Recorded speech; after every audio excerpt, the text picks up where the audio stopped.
But there are certain things which seem opposed to this opinion. For what happens apart from the agent's intention is said to be fortuitous and casual, and in a few cases an accident. But the happening of evil is not said to be fortuitous and casual, nor as an accident in the few, but always or in the majority. For in natural things corruption is always added to generation. In agents also through the will in many cases sin occurs, since it is difficult to act according to virtue as to reach the center in a circle, as Aristotle says in Ethics 2. It does not seem then that there is an evil arising out of intention. Again, Aristotle in 3 Ethics expressly says that malice is voluntary, and this is proved by the fact that someone willfully works unjustly, but it is unreasonable for someone who works voluntarily unjustly not to want to be unjust, and for a willfully rapist not to want to be incontinent. And by the fact that the legislators punish the wicked as if they had done evil voluntarily. It does not seem, then, that there is evil apart from the will or intention. In addition, every natural movement has an end intended by nature. Corruption is a natural change, just like generation. Therefore, the end of that which is privation, having the nature of evil, is intended by nature, as also form and good, which are the end of generation. But in order that the solution of the stated reasons may become more evident, it must be considered that evil may be considered either in some substance or in its action. Indeed, there is some evil in substance from the fact that something is missing for him that he was born with and ought to have. For if a man does not have wings, it is not evil for him, because he was not born to have them. Even if a man does not have yellow hair, it is not bad, because even if he was born to have it, he is not obliged to have it. It is still evil if he does not have the hands which he was born with, and ought to have if he is perfect, which, however, is not an evil for the grandfather. But every privation, if properly and strictly understood, is that which one was born to have and ought to have. In privation, therefore, thus accepted, there is always a reason for evil. But matter, since it has power over all forms, and was indeed born to have them all, yet none is owed to it, since without any one of them it can be perfect in actuality. Each of them, however, is due to some of those things which are composed of matter. For there cannot be water unless it has the form of water, nor can there be fire unless it has the form of fire. Therefore, the deprivation of form of this kind compared to matter is not the evil of matter, but compared to that of which it is form, it is its evil, just as the deprivation of the form of fire is the evil of fire.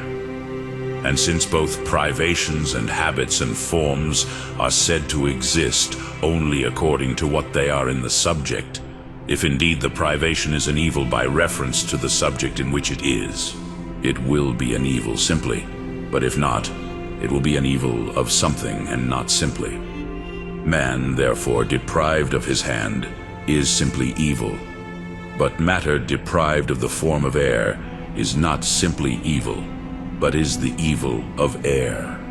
But the privation of order or due adjustment in action is the evil of action. And since there is due to every action some order and some adjustment, it is necessary that such a privation in the action should exist as a simple evil. Having seen these things, it must be known that not everything that is apart from intention must be fortuitous or casual, as the first reason proposed. For if what is apart from the intention be consequent to that which is intended either always or frequently, it will not happen accidentally or casually. Just as in one who intends to enjoy the sweetness of wine, if drunkenness follows from drinking wine, it will not be accidental or accidental, but it would be casual if it followed as in the minority. Therefore, the evil of natural corruption, even if it follows apart from the intention of the begetter, nevertheless always results. For the form of one is always accompanied by the privation of another. Hence corruption does not occur by chance, nor as in a few, although deprivation is sometimes not an evil simply but of some, as has been said.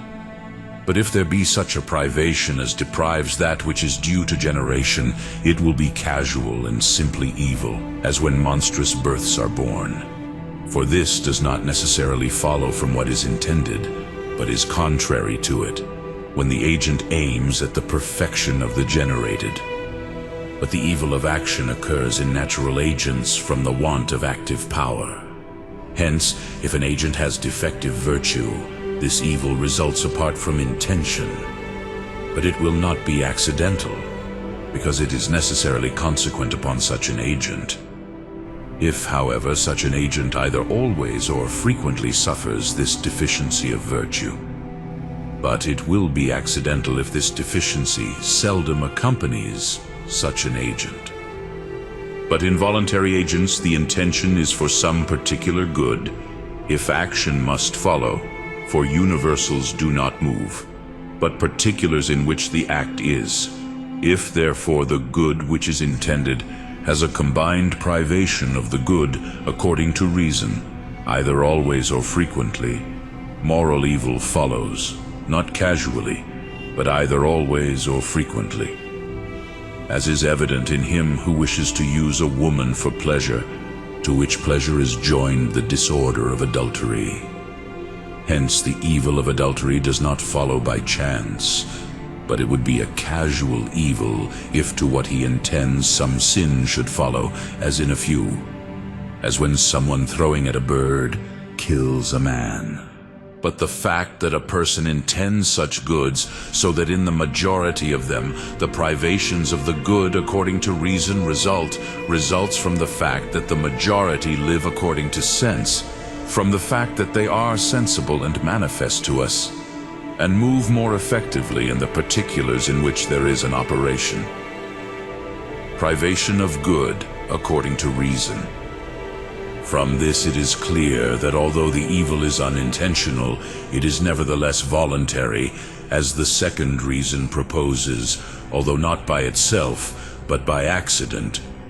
For the intention is the ultimate end, which one wills for its own sake, but the will is also that which one wills for the sake of something else, even if he simply did not will.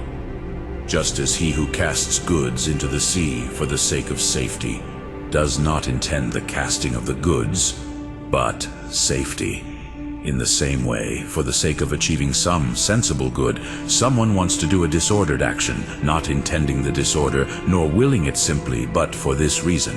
And therefore in this way, malice and sin are said to be willful, like the casting of goods into the sea.